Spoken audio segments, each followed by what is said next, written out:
What's up? This is my third and probably final video in the series of flyout tricks. So I did a easy flyout tricks, an intermediate flyout tricks, and now I'm doing 10 advanced flyout tricks. The last trick I did in the intermediate trick was a bar spin, so I figured it's appropriate that I start this with a switch bar spin.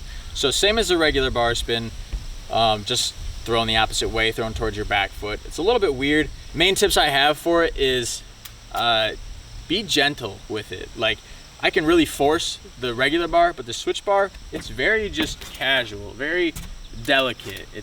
You just kind of want to level out, float, let the bars do their thing. Switch bar really is just as easy, but just very lightly, very softly toss the bars, because you don't have that front foot to throw into. You're throwing to your back foot, which there's a lot more room for the bike to fall the way you're throwing it. So just real gentle.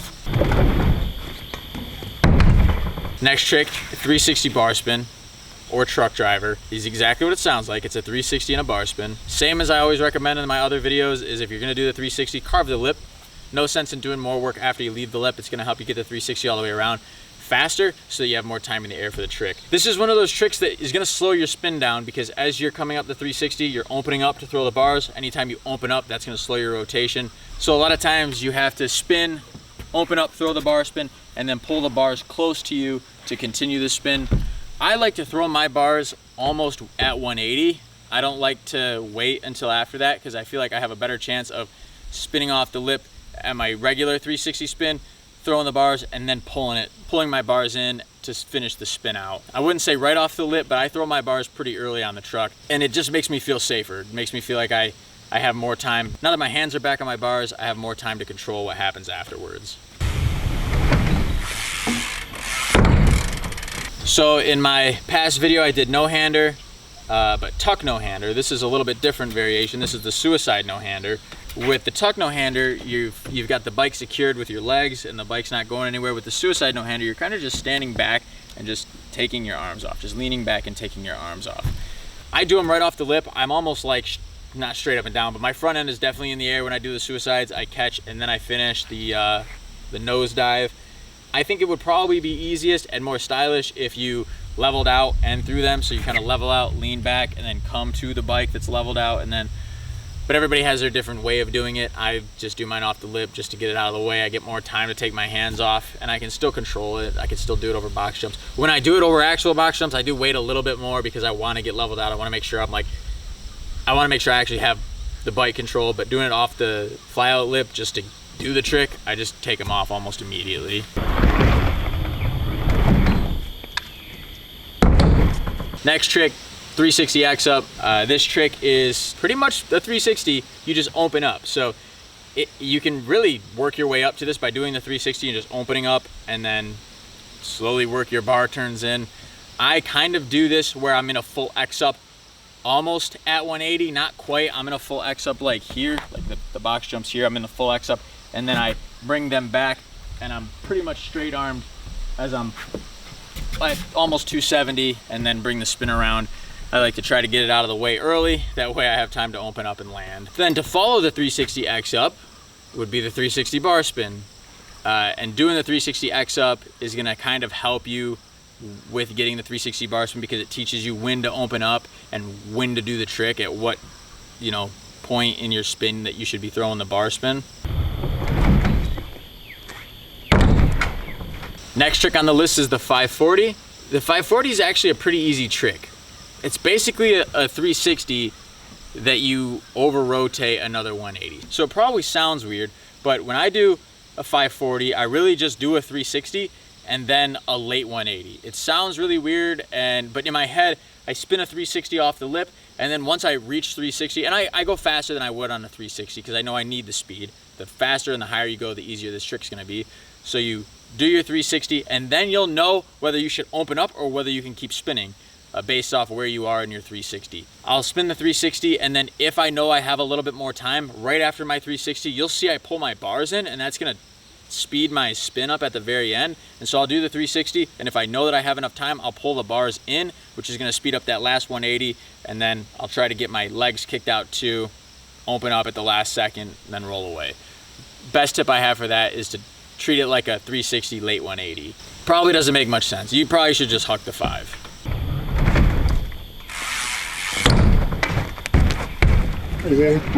All right, next trick. You knew this one was gonna be on the list, is the tail whip. It's just like the bar spin. It's one of those tricks that you see guys doing on every ramp in every course. This trick is hard and overused, and for a good reason. It's one of the coolest looking tricks in BMX. It's like the trick in BMX is the tail whip. I have a full video on this. I'm not gonna go super in depth here. Basically, the best tips I have are lean forward and put your bars as close to you as possible. Do this tight circle and keep the bars in. Lean forward, bars in, kick the bike, clamp your feet. I have a super good in-depth video where I teach my buddy and he lands his first tail whip in the video. So go check that out, links in the description. Way more tips on that one. Next trick, if you're good at bar spins, just do 2 of them. If you're good at bar spins, doing 2 of them shouldn't be that bad. You come off the lip, throw the first one, throw the second one. You can just straight throw 2 of them. You're probably gonna be better off having a heavier bike and a lighter seat.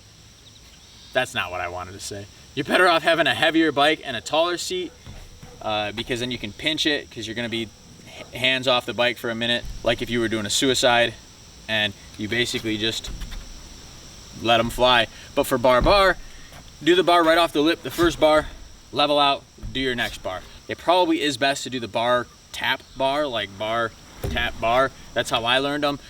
This just kind of set and made sure that my bars were where I wanted them to be. That way I knew that when I threw the next one, this is where my hand needs to be. So I would do bar, bar, and my other hand would never really catch the bar. I never did bar, catch, bar. It was always like tap, bar.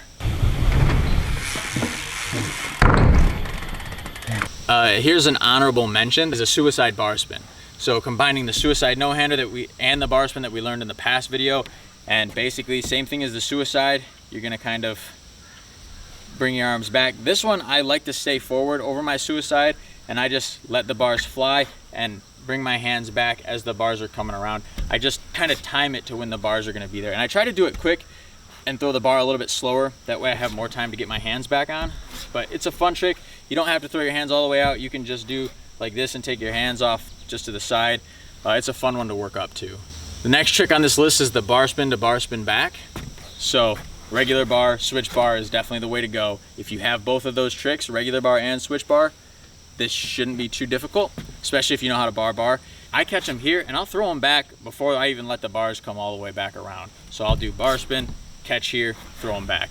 And I think it's way easier to do regular than switch, because my switch bars are slower. So when I do the switch bar, it feels like I'm doing a late bar at the end. Whereas if you do the regular bar really quick, then you have all that time to get that switch bar around. It's just mentally feels better. Last trick on this list. This is my favorite trick. This is the 180 tail whip. If you know how to tail whip good, this trick's gonna be easy. If you don't know how to tail whip, this trick is kind of also easy. I think this trick is easier, mainly because the 180 whip is easier to get the bike underneath you, because as you're spinning, your bike kind of already, your body's going forward and the bike's coming this way, which automatically kind of makes it stay underneath you, since your body's moving forward and you're just kind of kicking the bike. And it really is way easier to keep the bike underneath you. You don't have to focus on staying over it. It's less scary, because dead sailoring, you just kind of let the bike go and then you can step back. Tips I have for this is basically just do just like a regular whip, work your way up. You can do 90 whips to the flyout deck and then slowly work your back end over. I don't know if I can do this trick anymore, but I used to be able to, and I used to do it flyout, so I know it's possible, and I'm gonna try, but this is the 720. 720 is definitely a more advanced trick, like the 540, but I treat this one a whole lot different. I really just spin for the 7. The 540, I do like a 360 spot 180. 720, I just huck it, because you kind of have to. Once you get the first 360 around, you're gonna know where you're at. You'll know if you need to just open up for the 5 or pull the rest of the way for the 7. Flyout, it's really tough. You're gonna wanna make sure that you're not leaning back too much off the lip. You wanna make sure you kind of level out and spin at the same time. Easiest is to kind of aim for the 5 and then turn your bars so that you can over rotate out of the 5 to go straight, and then work your way up to spin more from there. It's a tough trick. Keep your head turned, keep your bike tight, because that's going to allow you to spin faster. and get that trick around. It's dark. I don't have the 720 in me today. I was trying to do all these tricks in a row from beginner, intermediate to advanced. I tried. I really tried though. I am sweating though. It's dark. It's time for me to go home. So that's my 10-ish advanced BMX tricks. I don't know if I'd say expert. There's crazier tricks out there, but these are what I would consider advanced BMX tricks. If there's any other ones you want me to do videos on, if I don't have any tutorials on some of these specifically, comment below if there's any tutorial videos you want me to make, or any 10x whatever tricks you want me to make. Yeah, anyways, hope this inspired you a little bit, gave you some ideas for some new tricks, and thank you for watching. Oh, and subscribe so that you can see me more.